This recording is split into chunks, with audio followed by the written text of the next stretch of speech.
came a dream so fair. I stood in old Jerusalem beside the temple there.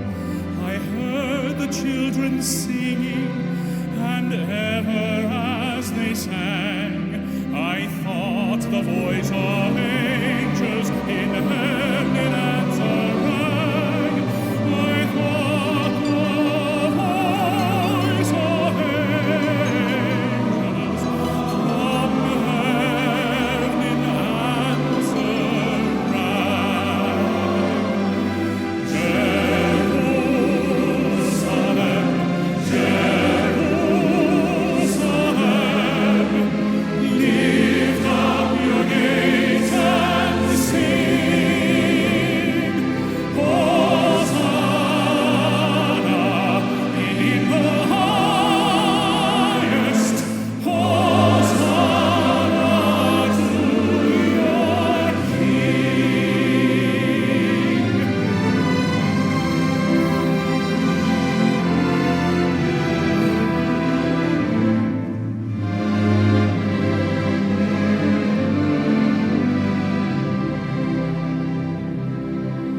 And then I thought my dream was changed. The streets no longer rang. Hushed were the glad hosannas, the little children sang. The sun grew dark with mystery, the morn was cold and chill, as the shadow of a cross arose upon a lonely hill. As the shadow of a cross arose upon a lonely hill. Jerusalem, Jerusalem, lift up your gates and sing. Hosanna in the highest. Hosanna to your King.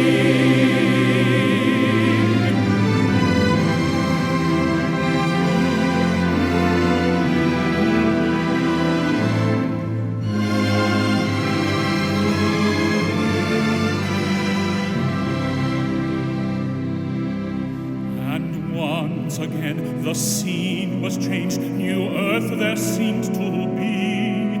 I saw the holy city beside the tideless sea. The light of God was on its streets, the gates were open wide, and all who would might enter, and no one was denied. No need of moon or stars by night, or sun to shine by day.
다니엘서 1장 14절 야훼의 큰 날이 가깝도다.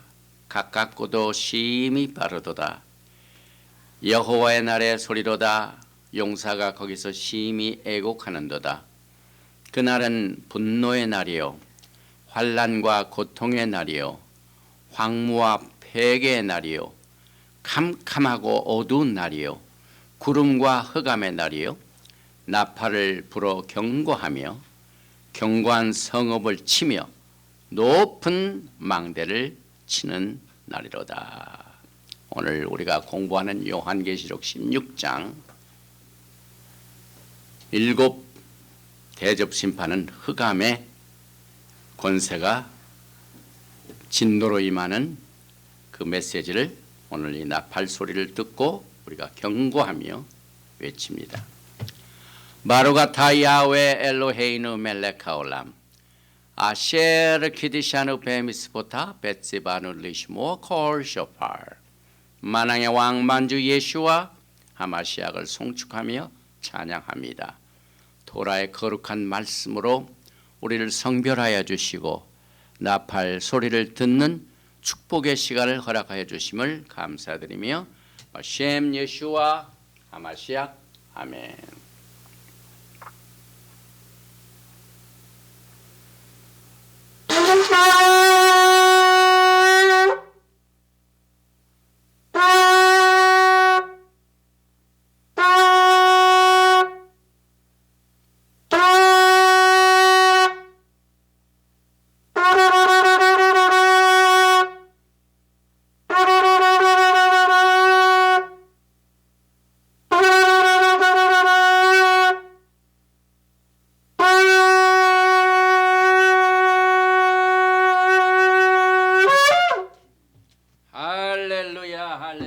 할렐루야.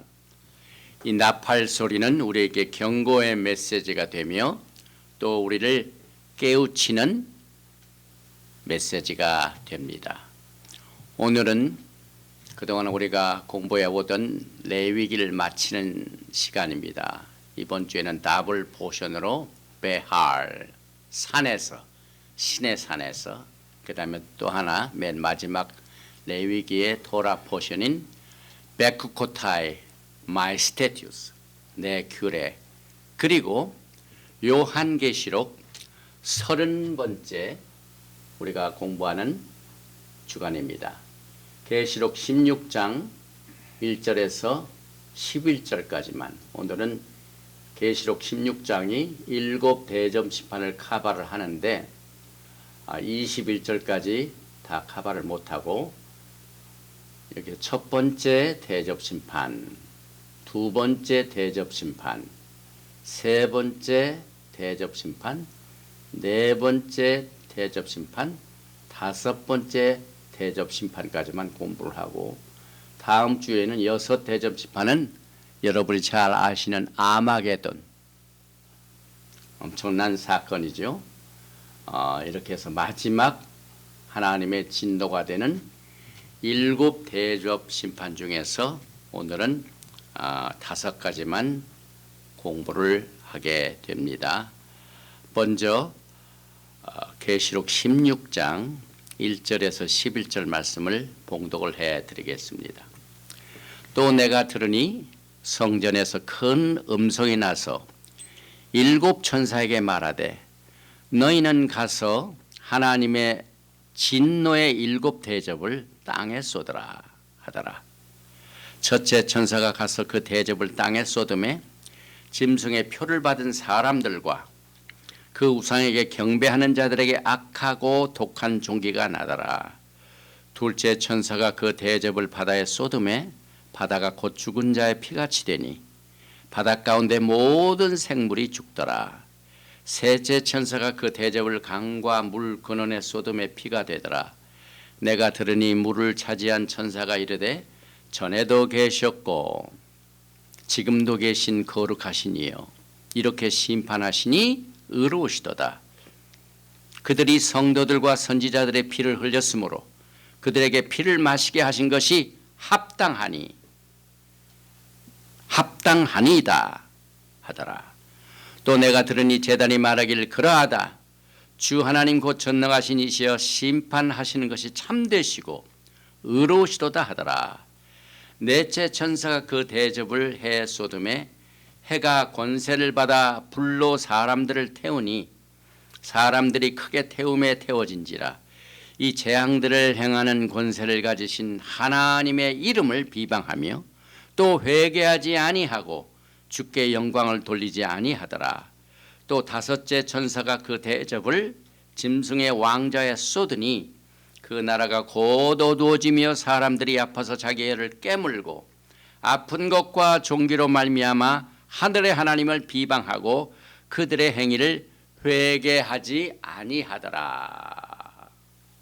오늘 우리가 공부하는 이 일곱 대접 심판은 참으로 온 세계가 정말 마지막 때에 하나님의 진노를 체험하는 때입니다.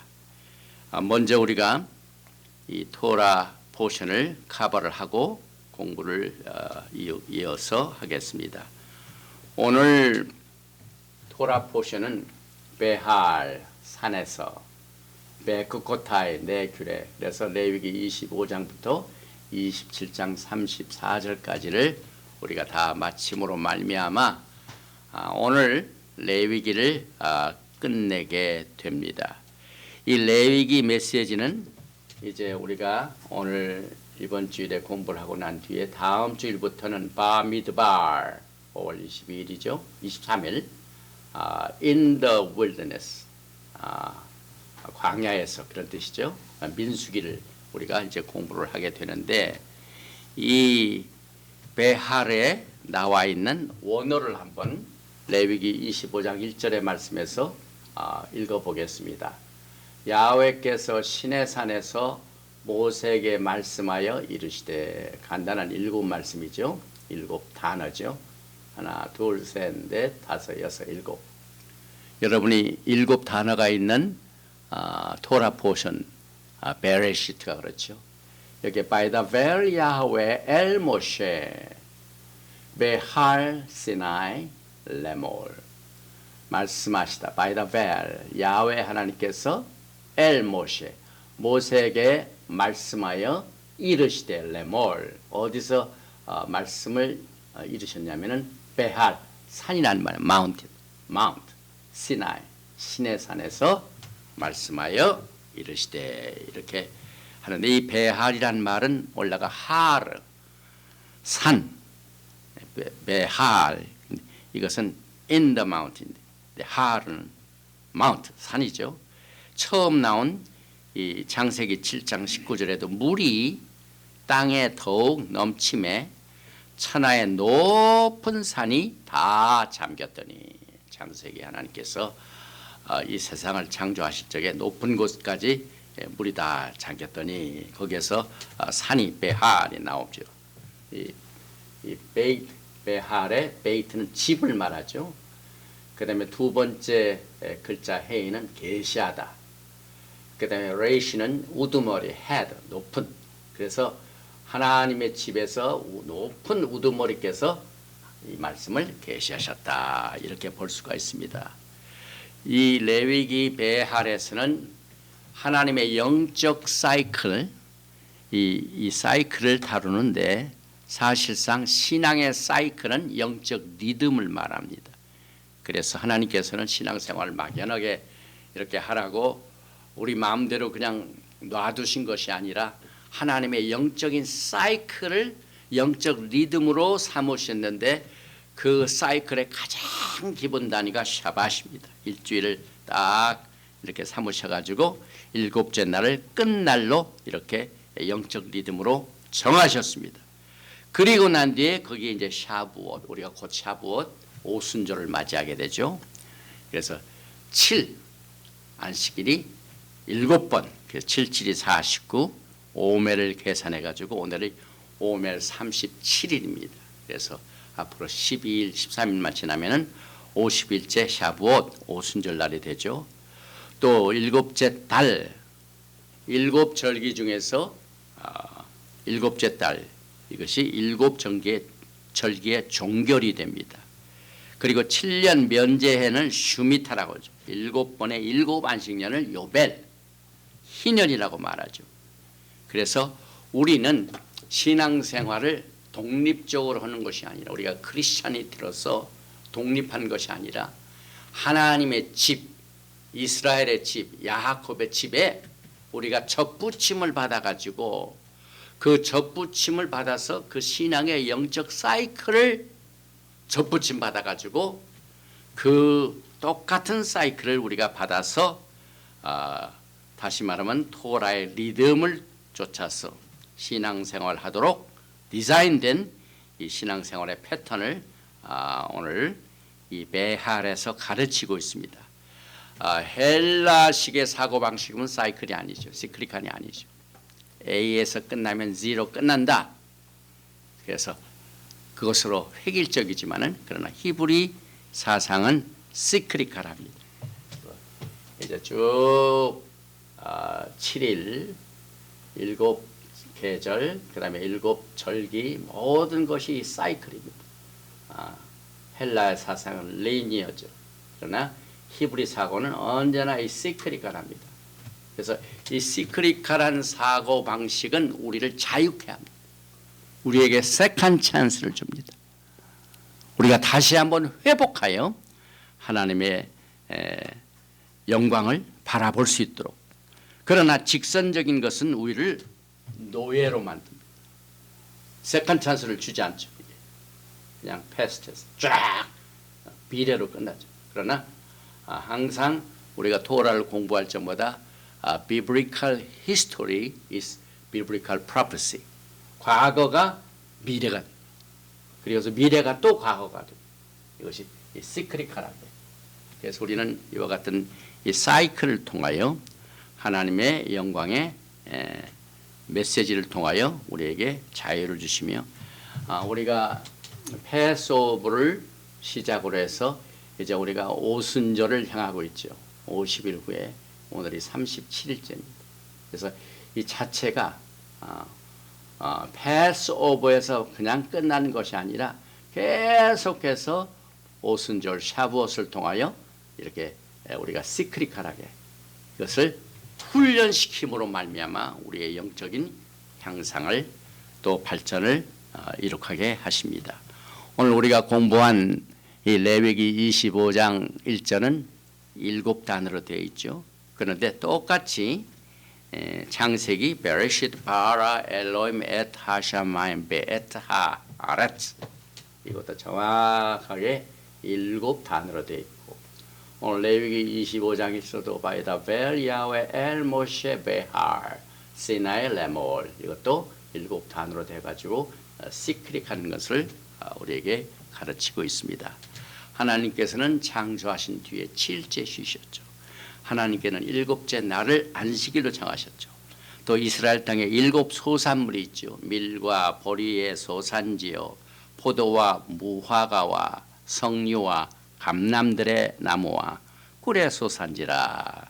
신명기 8장 8절에 나와 있는 모든 것들이 지금은 몬산토, GMO로 인해 가지고 완전히 종자를 바꿔놨어요.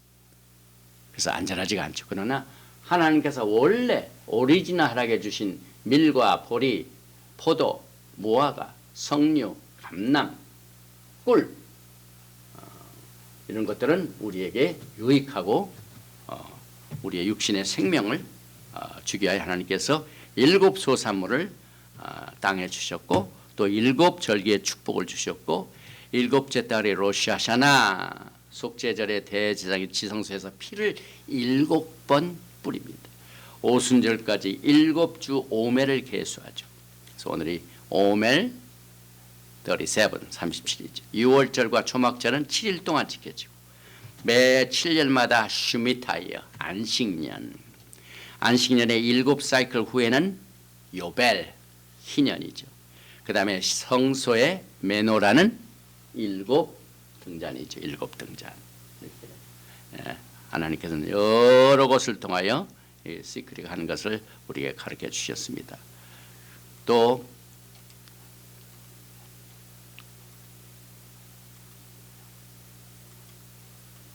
이거 뭘 눌렀는데 그냥 넘어갔네요. 성전에는 7문이 있고 또 여호수아가 백성들을 이끌고 여리고성을 7번 돌아서 무너뜨렸습니다. 또 매 안식일에 원래가 7사람들이 정통파 유대인들의 7사람들이 토라 포션을 세븐 알야로 나눠 가지고 봉독을 합니다. 또 이것은 성경에는 없지만은 결혼식에서도 신부가 신랑을 7번을 돕니다. 저도 몇 번 그 결혼식을 봤는데 7번 돌아가지고 남편이 뒤를 못 보는 것을 아내가 보아서 돕는 배필로 이렇게 상징하는 식을 알게 됩니다. 7 안식년, 그동안 우리가 7 안식년 이렇게 들었지만 이게 뭡니까? 오늘 이 토라 포션 베할 레위기 25장 2절에서 8절에서 너는 7 안식년을 계수할지니 이는 7년이 7번인즉 안식년 7번 동안 곧 49년이라. 그래서 하나님께서는 이 세상을 이끌어 가시고 또 하나님의 백성들을 제사장 국가로 삼으시고 또 신앙생활을 훈련시킬 적에 하나의 패턴이 있습니다. 그래서 이 패턴을 우리가 따라야 되는데 AD 312년에 콘스탄틴 대제가 그 사이클을 전부 바꿔버렸어요. 헬라식으로 바꾸고 자기들의 식으로 바꿨어요. 그래서 이 기독교는 원래의 토라가 가르치는 하나님의 영적 사이클에서 조금 낯설습니다. 그래서 우리가 다시 토라를 통하여 다시 회복을 하는데 7 안식년 이 49년 이것을 주블리 희년이죠. 그런데 인간의 역사는 우리가 대충 6천년으로 보죠. 그런데 120년 곱하기 50, 50의 희년이 120. 그래서 12사도, 12제자, 그 다음에 7도 오늘 우리가 공부하는 요한계시록의 모든 하나님의 마지막 때 진노도 7 인시판으로 시작하고 7 나팔로 시작하고 계속되고 그 다음에 오늘 우리는 이 토라 포션을 끝나고 난 뒤에 바로 7 대접심판을 공부하는 것도 다 이 사이클에 바탕을 두고 하나님께서 마지막 때를 심판하십니다. 그래서 희년은 속죄절 7월 10일에 나팔을 불어 선포합니다. 그래서 이 나팔을 부는 것이 굉장히 중요한 역할을 하고 있습니다. 희년을 언제 선포하느냐? 속죄일 7월 10일에 나팔을 불어서 모든 노예라 하여금 빚이 탕감되고 노예가 자유를 얻게 되는 이 선포를 나팔 소리를 통하여 하게 됩니다. 그래서 희년은 예수와 하마시아의 왕국을 의미합니다. 또 하나님께서는 이 희년의 역사를 통하여 쭉 이 사이클을 통하여 특별히 레위기 25장 9절에 7째 달 열흘날은 속죄일이니 너는 뿔나팔 소리를 내되 전국에서 뿔나팔을 크게 불지며 너희는 50년째 해를 거룩하게 하여 그 땅에 있는 모든 주민을 위하여 자유를 공포하라. 이 해는 너희에게 희년이니 너희는 각각 자기의 소유지로 돌아가며 각각 자기의 가족에게로 돌아갈지며. 그래서 우리는 이 희년을 우리는 어떻게 적용하냐면 예수께서 우리의 주블리, 우리의 요벨이 되십니다. 주님께서도 이 메시지를 선포하신 것을 우리가 알죠. 누가복음 4장 18절 주의 성령이 내게 임하였으니 이는 가난한 자에게 복음을 전하게 하시려고 내게 기름을 부으시고 나를 보내사 포로된 자에게 자유를 눈먼 자에게 다시 보게 함을 전파하며 눌린 자를 자유케 하고 주의 은혜해를 우리는 어떻게 보냐면 말기ጼ덱의 주블리 하나님의 왕국이 세워지는 거죠. 전파하게 하려 하심이라 하였더라. 그래서 그의 죽으심은 우리의 죄값을 청산했고 그 결과 우리들은 노예로부터 해방된 사실을 이 주님께서 누가복음 4장 말씀을 이사야서 61장 1절과 2절 말씀을 인용을 하셨습니다. 그래서 우리는 이 야훼 은혜해 이사야서 61장 1절 주 여호와의 영이 내게 내리셨으니 이는 야훼께서 내게 기름을 부으사 가난한 자에게 아름다운 소식을 전하게 하려 하심이라. 나를 보내사 마음이 상한 자를 고치며 포로된 자에게 자유를 갇힌 자에게 노임을 선포하며 야훼 은혜해와 우리 하나님의 보복의 날을 선포하며 모든 승불자를 위로하되 이 보복의 날을 오늘 우리가 어디서 공부합니까? 요한계시록에서 우리가 그동안 하나님의 마지막 때 심판을 공부를 해왔는데 지난주에는 하나님의 마지막 심판의 프레류드 전주곡을 했는데 오늘은 진짜 하나님의 보복의 날을 어떻게 하시는가 하는 내용을 요한계시록을 통하여 우리가 공부를 하는데 이것도 제가 그냥 만든 것이 아니라 그냥 이렇게 공부를 하다 보니까 이렇게 연결이 됩니다. 오늘 그 주블리 해 희년을 선포하는 토라 포션 공부를 하면서 오늘 우리는 그것이 이루어지는 성취되는 요한계시록의 하나님의 보복의 날에 어떻게 하나님께서 보복을 하시는가 하는 것을 우리가 공부를 하기 때문에 결론은 우리 예수와 하마시아께서는 우리의 희년이 되신다. 또 우리 예수와 하마시아께서는 우리의 동족 기업 물을 자이시다. 이렇게 공부하고 또 한 가지 우리가 베쿠코타를 공부하는데 두 개라 시간이 없기 때문에 이 베쿠코타의 마이 규레 쿠카 규레라는 말이 쿠카. 그래서 이것을 하나로 이제 정리를 해보면은 하나님께서는 토라의 4대 명령을 이렇게 4개로 이렇게 가르치고 계시는데 오늘 마이 베쿠코타의 네 규례 이 네 규례라는 것이 후카 그 다음에 이거죠. 네 규례 그리고 하나님의 명령을 미스바라고 합니다.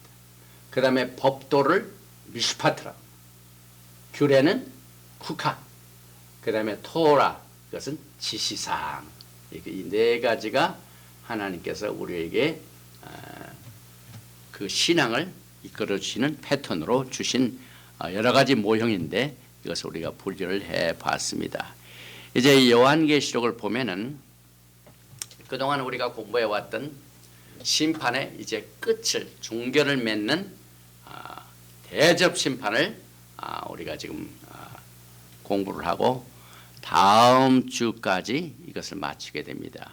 아까도 말씀을 드렸지만은 7가지 재앙 중에 6번째는 유브라다 강에 막 물이 말라가지고 동방에서 군대들이 오는 뭡니까? 아마게돈 전쟁을 가봐합니다. 그래서 이 아마게돈 전쟁 자체가 무게가 있기 때문에 오늘 다 커버를 못해서 오늘은 5 하나 둘 셋 넷 5 대조 심판을 커버하고 파트 1으로 파트 2 다음 주에는 이 아마게돈 전쟁을 집중적으로 커버를 하겠습니다. 우리가 제일 먼저 여기서 볼 것은 항상 요한계시록은 여러분과 저에게 마지막 때 축복을 주십니다. 그래서 이 축복을 우리에게 어떻게 주셨는가? 여기 보면은 내 현재 있는 것과 이제 있는 일, 그 다음에 장차될 내 본 것과 지금 이제 있는 일과 장차될 일 이것을 이렇게 구분해 가지고 하나님께서 요한계시록을 공부하도록 축복을 주셨는데 오늘 우리가 이 16장 7 대접 심판 여기서 5개의 대접 심판 여기 있죠. 5가지 16장에서 5 대접 심판을 우리가 공부를 하게 됩니다. 제일 먼저 이제 오늘 1절을 보니까 또 내가 들으니 성전에서 큰 음성이 나서 7 천사에게 말하되 너희는 가서 하나님의 진노의 7 대접을 땅에 쏟으라 하더라. 땅에 쏟으라 하더라. 여기 이제 성전에서 나오는 큰 음성이 이 진노의 명령을 전해주고 있습니다. 그래서 7 대접의 심판은 성전에서 주어진 큰 음성의 토라 지시사항으로 시작이 됩니다. 그런데 여기에 이제 여기에 보니까 이 제단 아래에 있는 성도들이 우리가 지난번에 요한계시록 6장을 공부할 적에 제단 아래에 있는 자들이 하나님께 막 기도를 합니다. 언제까지 하나님께서 우리의 원수를 갚으시겠습니까? 그래서 요한계시록 6장 10절에 큰 소리로 불러 이르되 거룩하고 참되신 대주제여 땅에 거하는 자들을 심판하여 우리 피를 갚아주지 아니하시기를 어느 때까지 하시려 하나이까? 여기에 대한 답이, 응답이 드디어 왔습니다. 그래서 요한계시록 16장에 나오는 이 일곱 대접 심판은 원수를 갚아주시는 하나님의 응답이 성취되는 것을 우리가 공부를 하게 됩니다. 그래서 순교자들의 기도 응답이 비로소 된다. 그 다음에 하나님의 미스터리, 이것이 드디어 이루어집니다. 지난번 우리가 계시록 10장을 공부할 적에 7절에 일곱째 천사가 소리내는 날 그의 나팔을 불려고 할 때 하나님이 그의 종 선지자들에게 전하신 복음과 같이 하나님의 그 비밀이 이루어지리라. 그래서 그 미스터리, 하나님의 비밀이 드디어 이 마지막 대접 심판을 통하여 성취됩니다.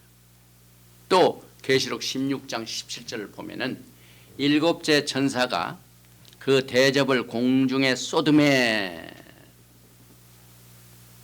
일곱 대접 심판의 맨 마지막이래요.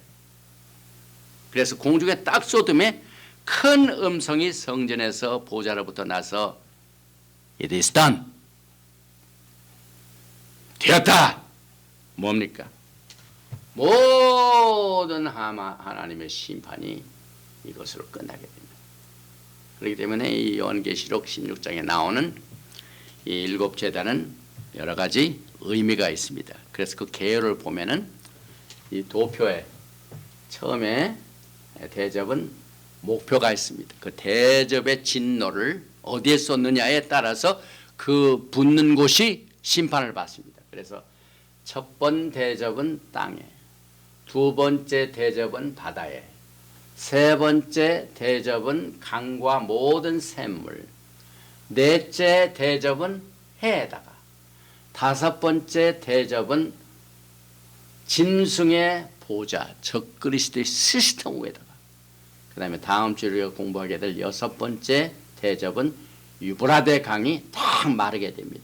그리고 일곱째 대접은 공중에 뿌리게 됩니다. 그래서 오늘 첫 번 이 대접부터 다섯 가지만 공부를 하고 다음 주에는 우리가 유브라데 아마게돈 전쟁을 가보게 됩니다. 우리가 이것을 보면서 한 가지 깨달은 것은 이 대접 심판 전에 있었던 일곱 나팔 심판의 그 순서대로 이것이 그대로 목표가 합니다. 그래서 일곱째 나팔 중에서 첫 번째 나팔하고 일곱 대접 중에서 첫 번째 대접이 목표가 땅입니다. 두 번째는 바다, 세 번째는 강, 네 번째는 하늘, 다섯 번째는 인류, 여섯 번째는 군대들, 일곱 번째는 국가. 이런 순서로 이 대접 심판이 트럼펫, 나팔 심판이 이렇게 나란히 가는 것을 볼 수가 있습니다. 그럼 제일 첫 번째 대접 심판을 한번 보십시다. 이 대접 심판이 어디에서 떨어져서 그 대접 심판을 받은 그 목표가 누구고 또 그 심판의 내용이 무엇인가. 2절을 보면은 첫째 전사가 가서 그 대접을 땅에 쏟음에, 첫 번째 대접의 목표가 어디입니까? 성전으로부터 음성이 나가지고, 또 지난주에 우리가 프레디도 공부할 적에 네 생물 중에 하나가 금대접 일곱을 딱 줬습니다. 그래서 그 대접을 이제 하나하나 쏟는데 첫 번째 천사가 대접을 어디에다 분다고요? 땅입니다. 땅에 쏟음에 딱 그 목표가 어디에 떨어지냐면 짐승의 표를 받은 자, 그 다음에 그 우상에게 절하던 자, 우상 숭배하는 자들이 제일 첫 번째 타겟입니다. 이 첫 번 대접의 심판의 타겟은 땅이고, 심판의 대상 인물들은 짐승의 표, 육류표를 받은 사람들이고, 또 그 우상에게 경배하는 자들이고, 첫 번 대접 심판의 결과는 악하고 독한 종기. 이 종기라는 게 참 우리가 한번 종기가 나면은 괴롭죠. 그래서 결국 경고의 메시지가 있었습니다. 너희가 짐승의 표를 받으면은 그 우상에게 절하고 이런 일을 하면은 너희는 쉼이 없을 것이다. 그 경고가 성취되는 때가 바로 계시록 16장 2절입니다. 그래서 짐승과 우상에게 경배하는 자들은요, 이미 계시록 14장에서 경고가 있었습니다. 그래서 하나님께서 무조건 그냥 심판하신 게 아니에요. 반드시 야훼 하나님께서는 경고를 먼저 주십니다. 지금 전 세계적으로 우리가 무슨 경고를 받고 있죠? 코비드-19 이것은 경고입니다. 전 세계적으로 지금 영향을 주지 않습니까? 그 중에서도 제일 피해를 본 것이 미국이에요. 그러니까 지금 미국이 발칵 뒤집혀가지고 이 우한 폐렴을 공급하고도 빨리 조기 경고하지 않냐고 알려주지 않냐고 준비하지 못하게끔 WHO 세계보건기구의 사무총장을 뭘로 삶았는지 전부 중국 편이에요. 입을 틀어 막아가지고 시기를 놓쳤어요. 그 시기를 놓친 것 때문에 거기에서 수많은 감염단체들이 전 세계에 다 퍼져가지고 지금 이러한 결과를 가져왔는데, 지금은 이 우한 폐렴뿐만 아니라 그것으로 인해 가지고 역사적으로 미국과 중국 관계가 가장 아주 그냥 나쁜 지금 관계입니다. 지금 중국하고 미국이 전쟁 직전에 있어요. 전쟁 직전에 있어요. 그런데 계시록에 우리가 다음 주일에 공부하게 될 이 아마게돈 전쟁의 유브라데 강이 말라가지고 동방에서 몇 명의 군대가 온다고요? 2억입니다. 2억. 이런 것들이 점점 경고를 조입니다. 그래서 미국과 중국 관계가 지금 악할 대로 악해지고 있죠. 그리고 막 이 동지나 반도 사우스 차이나 시에서도 막 미국의 B1, B 그 폭격기들이 가고, 그 다음에 항공모함 4개가 그냥 아시아로 그냥 지금 몰려와 있어.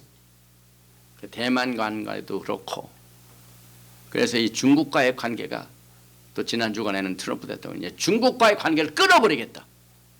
왜냐하면 그 우한 폐렴으로 지금 굉장히 나빠지고 난 뒤에 또 무슨 사건들이 벌어지고 있냐면, 우한 폐렴 이 바이러스 백신을 지금 연구하는 미국의 연구소에 중국 이 스파이들이 해킹을 해가지고 그 기술을 빼가려고. 우한 이 폐렴 백신을 누가 한번 개발을 해가지고 제조하면은 엄청난 이익을 취득하게 될 거예요. 그래서 미국에서 지금 금년 말까지는 백신이 가능하게 될 것이다. 뉴스가 나오지 않습니까? 그 레보라토리를 해킹을 했어요. 알고 보니까 FBI하고 CIA에서 보니까 전부 중국이에요.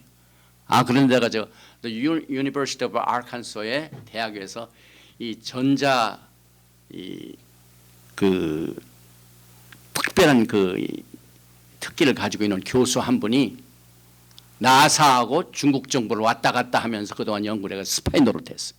그 나사의 정보를 중국에다 전부 팔아먹고 그래가지고 중국으로부터 5 밀리언 받아가지고, 그래서 모든 것이 이렇게 그냥 중국과의 관계로 인해 가지고 지금 미국과 중국의 관계가 어떻게 될지, 저는 이것을 통하여 앞으로 하나님께서 이 7 대접 심판의 상황이 어떻게 될 것인가 하는 것을 여러분과 저에게 미리 경고를 시킵니다. 미리. 그래서 이 첫 번째 대접 심판도 짐승과 그의 우상에게 경배한 자들에게 이미 경고가 내렸죠. 14장 9절에 또 다른 전사 곧 셋째가 그 뒤를 따라 큰 음성으로 이르되 만일 누구든지 짐승과 그의 우상에게 경배하고 이마에다 손의 표를 받으면 그는 하나님의 진노의 포도주를 마시고.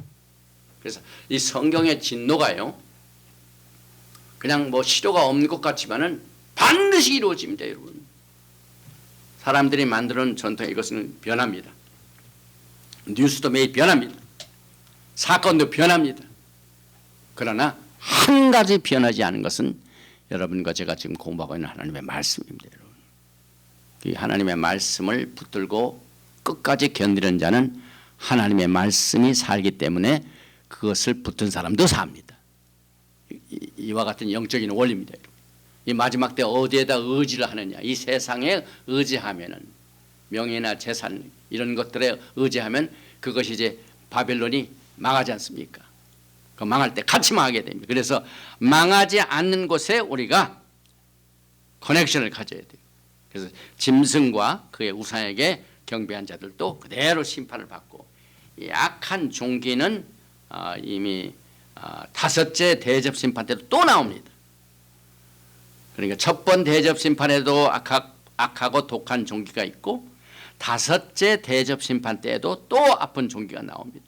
그래서 하나님께서는 계속해서 이와 같은 도구를 통하여 원수를 갚아 주십니다. 마태복음 23장 27절에 화 있을진저 외식하는 서기관들과 바리새인들이여 회칠한 무덤 같으니 겉으로는 아름답게 보이나 그 안에는 죽은 사람의 뼈와 모든 더러운 것이 가득하도다. 이와 같이 너희도 겉으로는 사람에게 옳게 보이되 안으로는 외식과 불법이 가득하도다. 이 마지막 때는 여러분의 안을 하나님의 말씀으로 무장해야 돼. 그래서 이 종기는 겉으로만 나타나지만 이 종기 자체보다는 속 안에 이 부패된 것, corruption 된 것이 외적으로 나타나는 것이 똑같은 원리로 이 종기라는 이것을 통하여 하나님께서 심판을 하십니다. 그래서 예수님께서 말씀하신 것처럼 안으로는 외식과 불법이 가득하도다. 이걸 없애라 이 말입니다. 안을 잘 마지막 때 정리를 해놔야 우리가 겉도 이길 수가 있다는 원리를 이 첫 번째 대접 심판에서 배우게 됩니다. 그 다음에 이제 두 번째 대접 심판을 보면은 3절이죠. 그 둘째 천사가 그 대접을 바다에 쏟음에, 처음에는 육류표를 받은 자 땅이죠. 그 다음에는 바다입니다. 이 바다가 피가 된다면 여러분 어떻게 하시겠습니까? 그런데 성경은 그것을 예언하고 있습니다. 모든 바다가 완전히 피로 변하죠. 피로. 그래가지고 바다에 있는 모든 생물이 다 죽어버립니다. 그래서 타겟은 바다고 심판의 상태는 바다가 죽은 자의 피같이 변하고, 또 심판의 결과는 바다 가운데 모든 생물이 죽게 되기 때문에 생선 좋아하신 분은 그때 생선을 못 먹어요.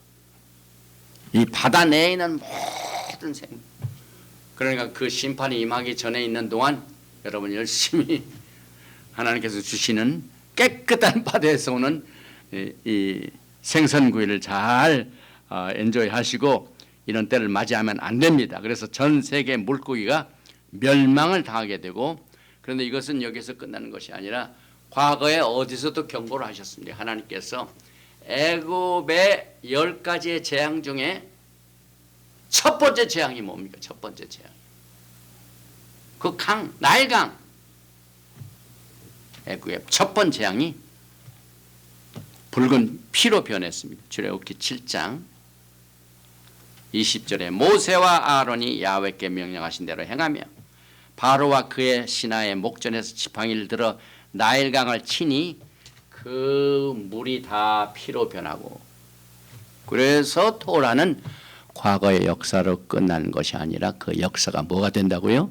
예언입니다. 예언입니다.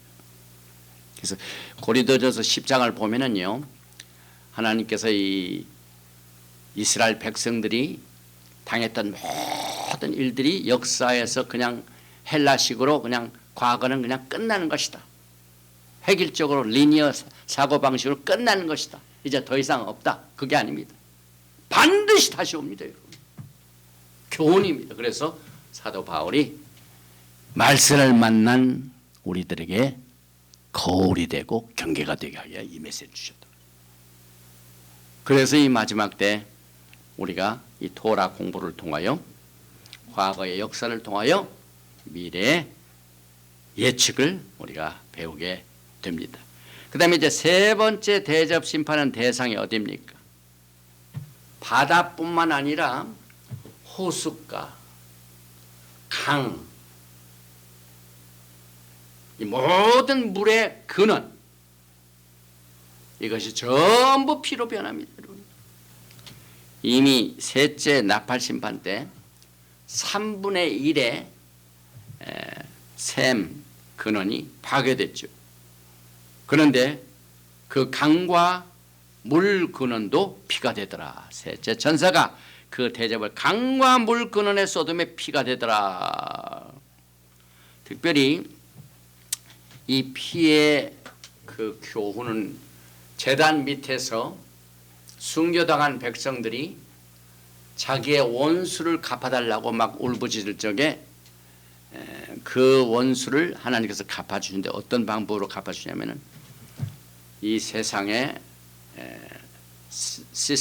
시스템이 선지자들, 그러나 하나님의 백성들의 목을 쳐서 피를 흘리게 했습니다. 그 피를 흘리게 한 똑같은 피를 너희도 마셔보라 그 말입니다.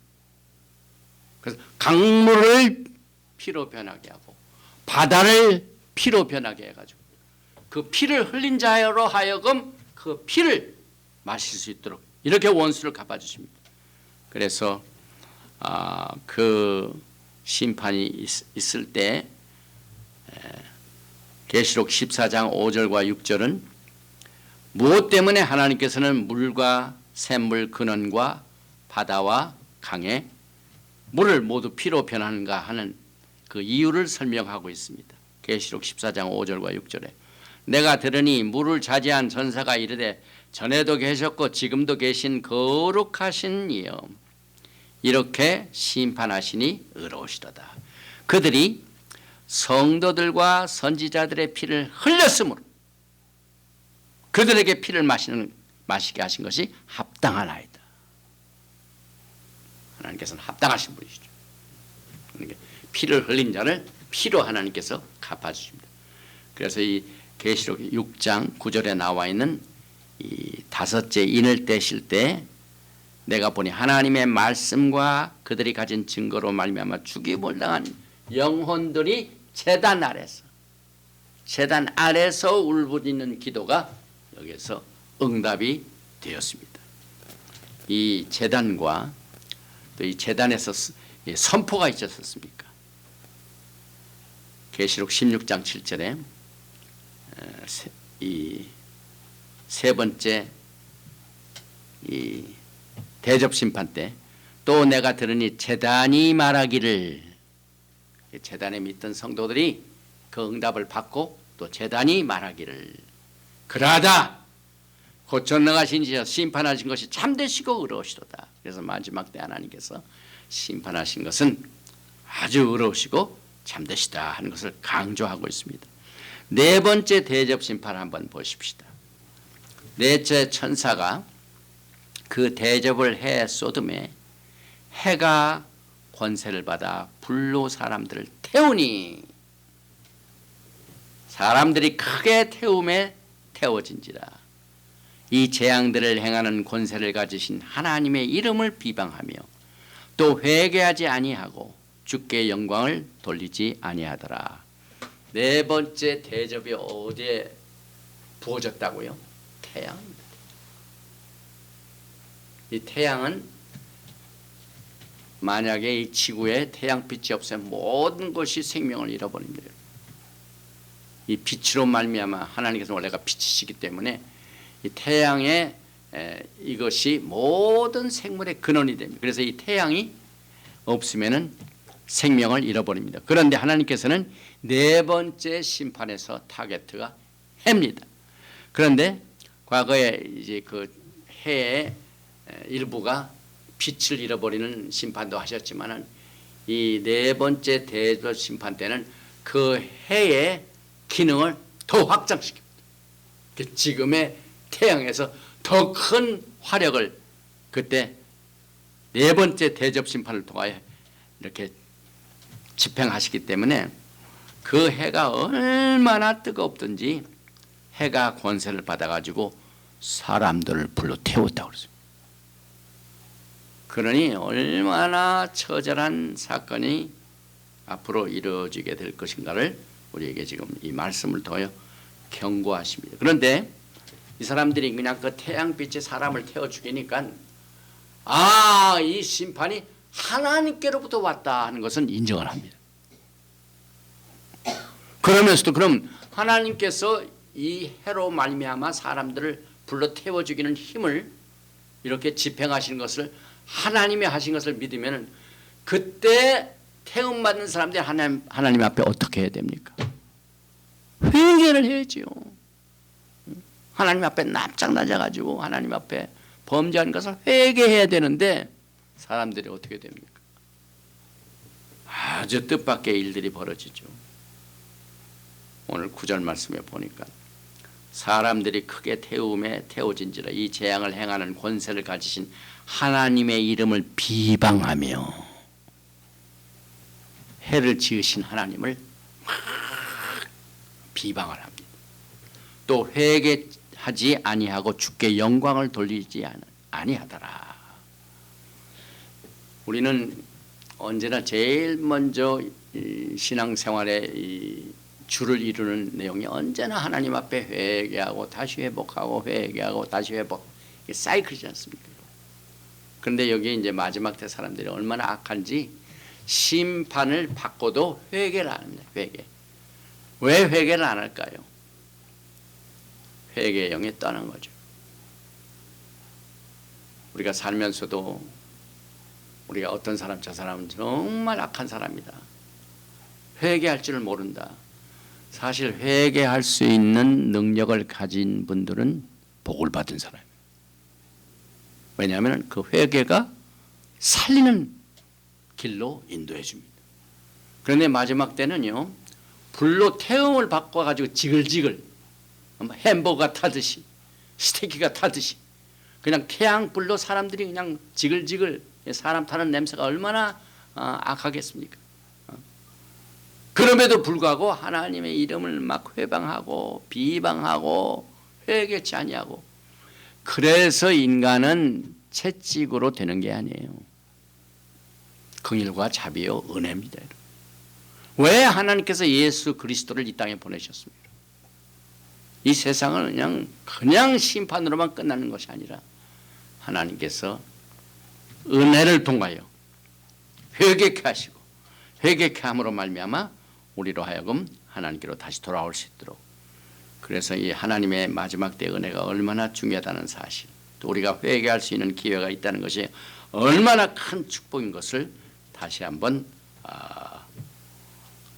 깨닫게 됩니다. 말라기서 한번 보십시다. 말라기서 4장 1절에 만군의 여호와가 일어나라, 보라 용광로 불같은 날이 이르리니. 그때가 언제입니까? 용광로 같은 불. 언제입니까? 이 세계에서 가장, 이 우주에서 가장 힘이 센 용광로가 어디입니까? 태양이죠, 태양.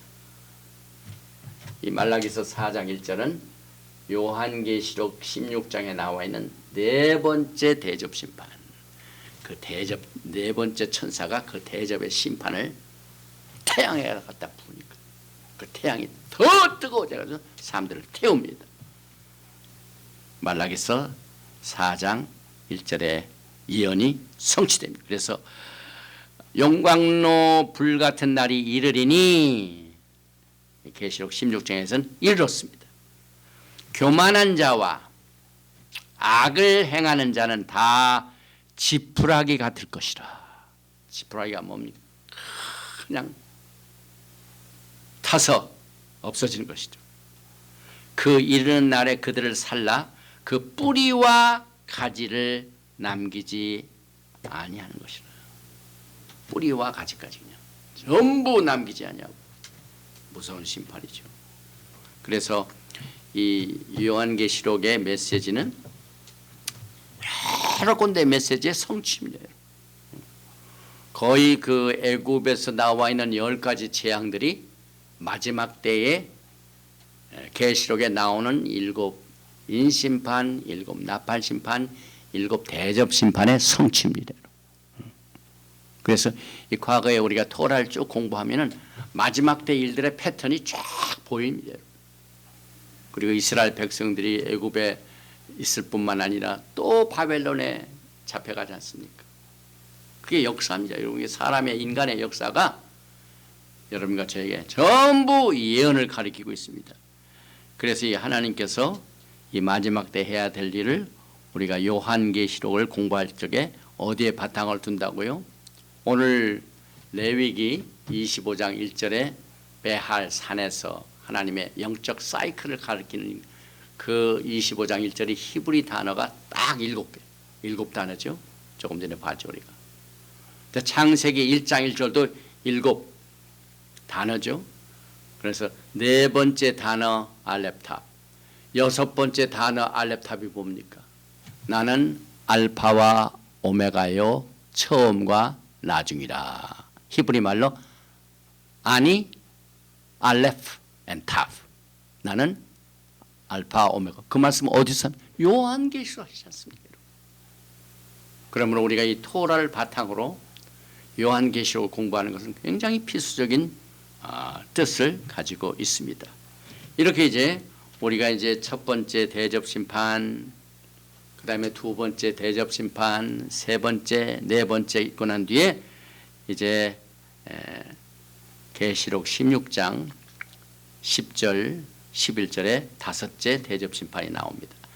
또 다섯째 천사가 그 대접을 짐승의 왕자에 쏟으니 그 나라가 곧 어두워지며 사람들이 아파서 자기 혀를 깨물고 아픈 것과 종기로 말미암아 하늘의 하나님을 비방하고 그들의 행위를 회개하지 아니하더라.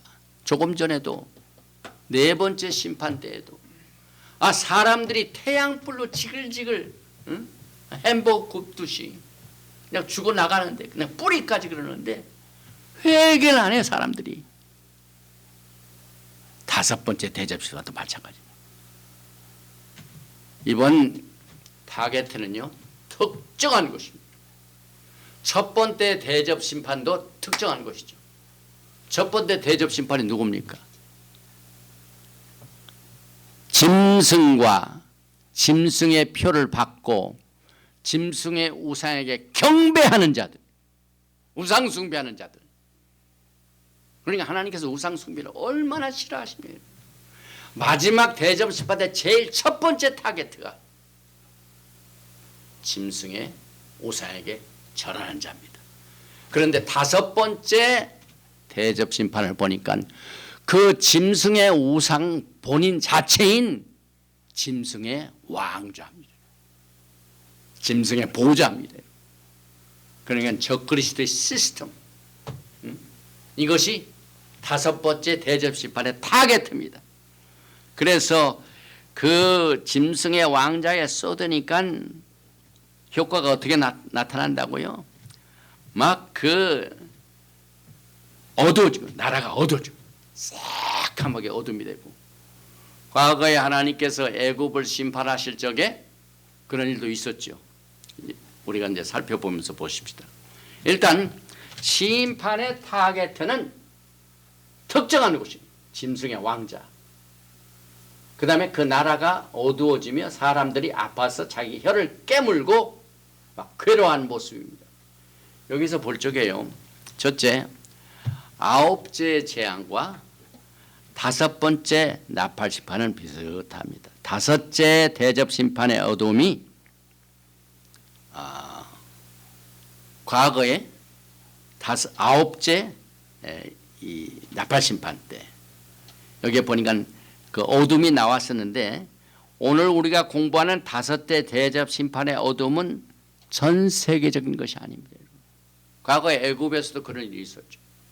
하나님께서 애굽을 어둠으로 치셨죠.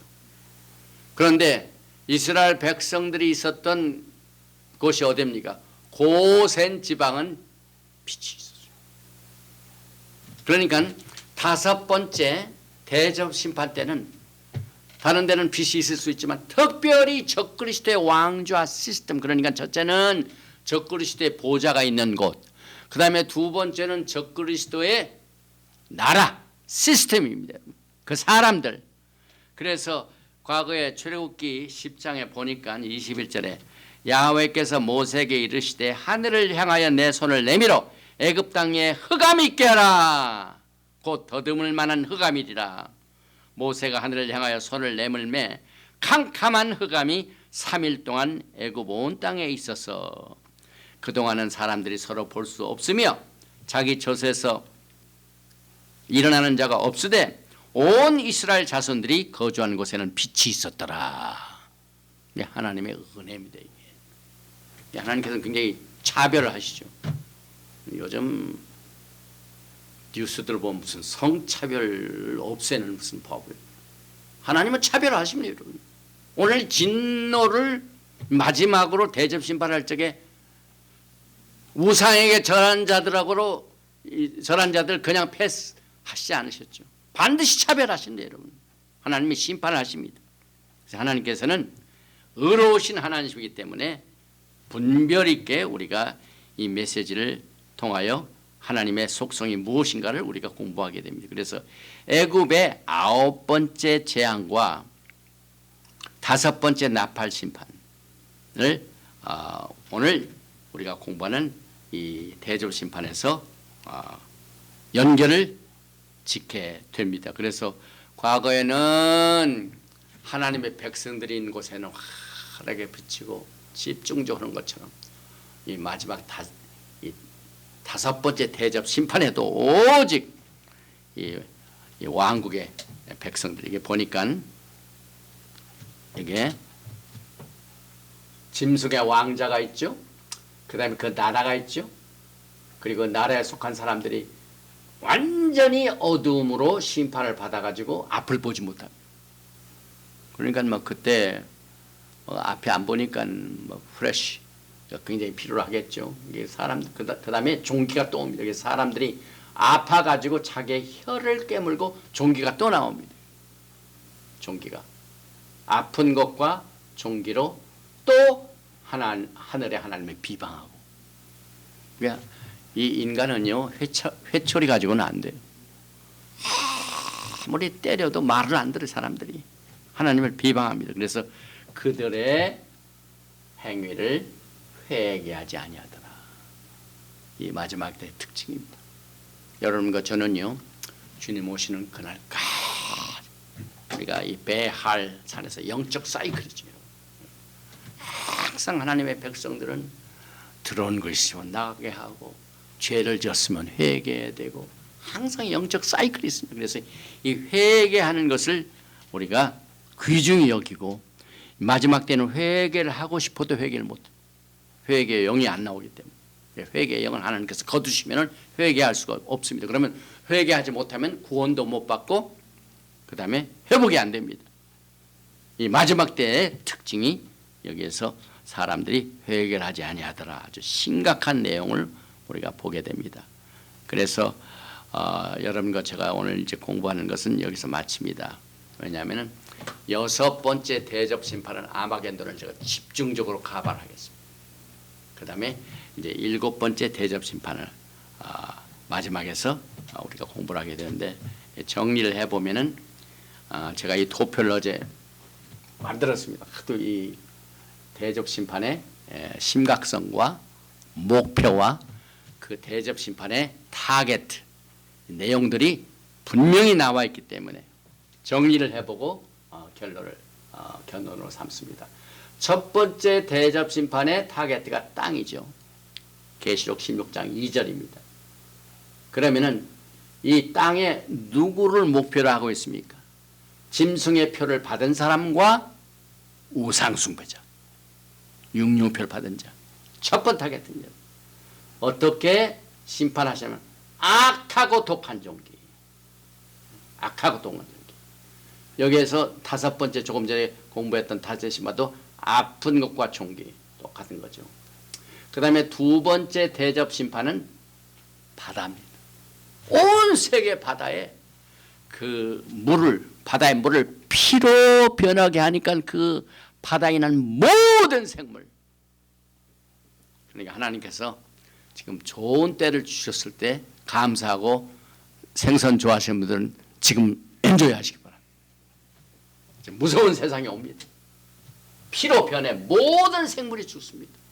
뿐만 아니라 이번에 코비드 19 사건 때문에 저 코스코 가니까 제일 없어지는 게 미국 사람들 뭡니까? 화장지, 토일렛 페이퍼. 그 다음에 많이 없어진 게 뭐냐면 물입니다. 물. 제일 또 물 사다 놨는데 물이 없으면 어떻게 됩니까?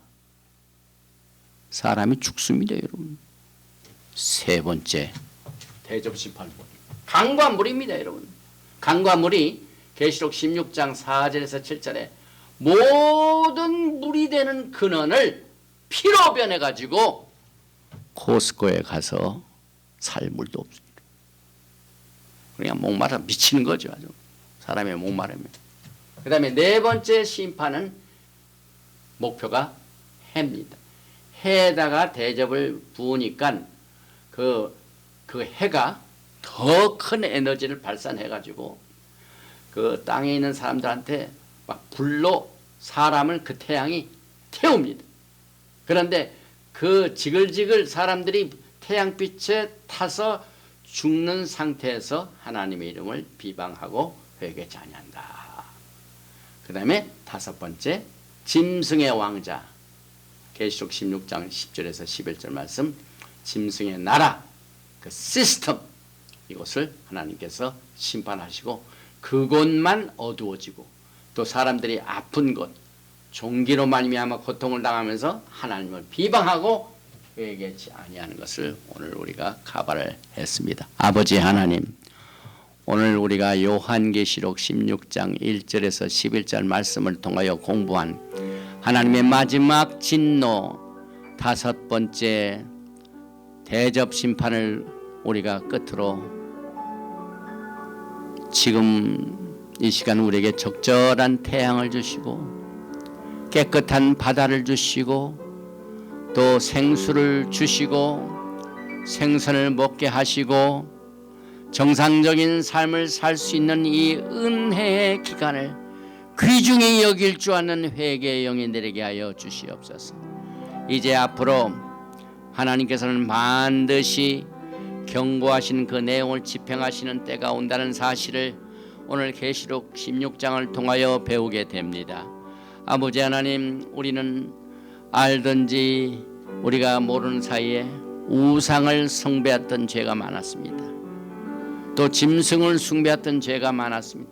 세상의 시스템에 억눌리고 거기에 의존하고 하나님 사랑하는 것을 잊어버린 우리 모두를 회개하여 주셔서 하나님의 긍휼과 자비를 통하여 회개의 영이 강물같이 흐를 수 있도록 주님께서 도와주시고 깨끗한 물을 먹을 수 있는 이 은혜의 때를 귀중히 여길 줄 알게 도와주시고 태양의 열도 적절히 있어가지고 우리의 생명을 보호하는 이 모든 하나님의 은혜가 우리가 보는 이 세상 곳곳에 숨어 우리에게 하나님의 은혜를 선포하는 것을 우리가 감사히 여기고 기뻐하고 즐거워하며 불평하지 말고 하나님의 이름을 비방치 말고 원망하지 말고 할 수만 있으면 기뻐하고 즐거워하고 하나님 앞에 영광을 돌리는 회개형을 부어주시는 이 은혜의 축복을 귀중히 여길 수 있도록 이 교훈을 통하여 마지막 때를 준비할 수 있게 해주시니 감사합니다. 오늘 시간에 메시지를 들으시면서 원망하고 불평하며 감사치 아니하고 하나님의 이름을 영광을 돌리지 아니하고 회개하지 않은 자 있습니까? 주여 긍휼과 자비를 베풀어 주시어서 앞으로 있게 될 이 경고의 나팔 소리를 통하여 요한계시록 16장의 메시지를 통하여 우리가 이미 경고의 메시지를 받았기 때문에 우리의 마음과 생각을 하나님의 말씀에 고정시켜서 하나님의 영적 사이클을 통하여 우리의 신앙생활이 언제나 다이나믹하고 하나님 앞에 열정이 있고 뜨거워지고 또 열심을 내어서 주의 영광을 기다리며 다가오는 영광의 나라를 기쁨과 즐거움으로 소망하며 섬길 수 있는 특별한 마지막 때의 은혜를 하나님께서 베풀어 주셔서 이 코비드-19로 말미암아 눌려있는 모든 세상에 앞으로 임하는 하나님의 그 진노의 대접 심판대는 얼마나 더 심각하다는 사실을 깨닫고 잘 극복하여 하나님의 영광의 나라를 사모하며 너희는 먼저 그의 나라와 그 일을 구하는 자들이 될 수 있도록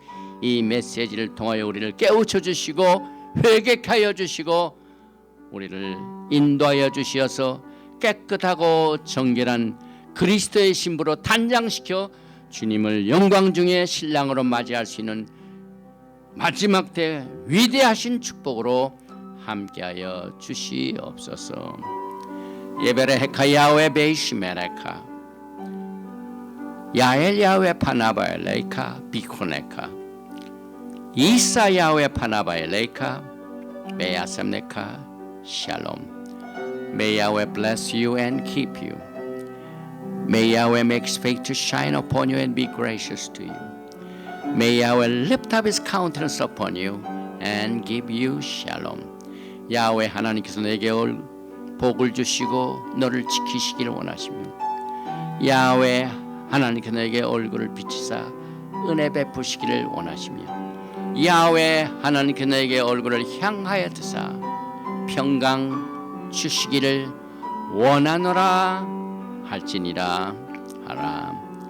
버심 예슈와 하마시악 Prince of Peace and Coming King. 아멘. 샬롬 알레이켐 샤바 샬롬.